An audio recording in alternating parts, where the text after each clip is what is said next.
দেখেন কতটা পরিমাণ হাই করা, মানে দূর থেকে, মানে কাছ থেকে। হ্যালো গাইস, আসসালামু আলাইকুম, কেমন আছেন সবাই? সো আপনাদের দয়ায় আমিও ভালো আছি। This is Shahriar Shon and you are watching Miraj motion. So চলুন আজকের ভিডিও শুরু করা যাক। আসলে শরীরটা তেমন একটা ভালো নাই।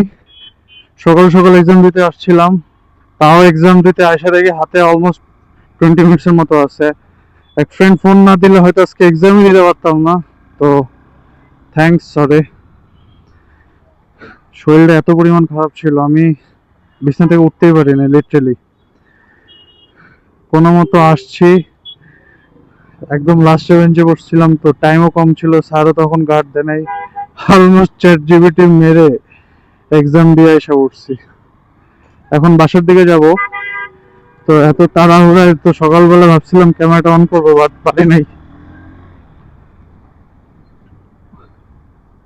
আর হচ্ছে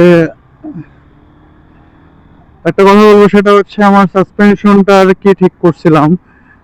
এখন আর হর্নেটের সাসপেনশন আমার স্টক অবস্থায় মোটেও নাই, অনেক বেশি হাই করা। আমি আপনাদেরকে একটু দেখাই, একটু বিজি রোডে আমি আপনাদেরকে একটু সাসপেনশনটা দেখাই।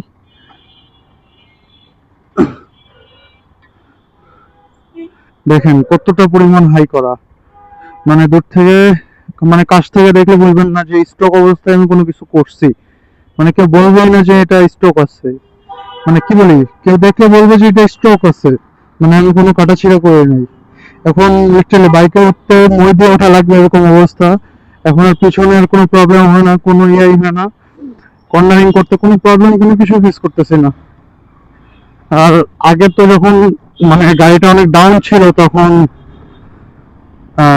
মানে টায়ার প্রেসার আমি নর্মালি 40 এন্ড সামনে হচ্ছে 32 সামথিং দিতাম। আর এখন আর কি টায়ার প্রেসারটা অলমোস্ট 33 এন্ড 28 রাখতে হয় দুটা মিলে।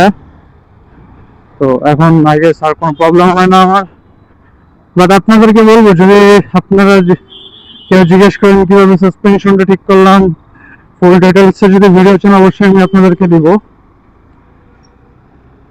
আর হচ্ছে এখন তাহলে বাসার দিকে যাই, আর কথা বলতে তেমন একটা ভালো লাগতেছে না, আসলে মন মেজাজও ভালো নাই। তো আজকে এই পর্যন্তই, দেখা হবে নতুন কোনো আরেকটি ভিডিও নিয়ে। আল্লাহ হাফেজ everyone. I'm the only one that really want it. I'm the only one that's really on it. I'm just being honest. I'm just doing everything I promise, cause I want it bad enough that I'ma make it.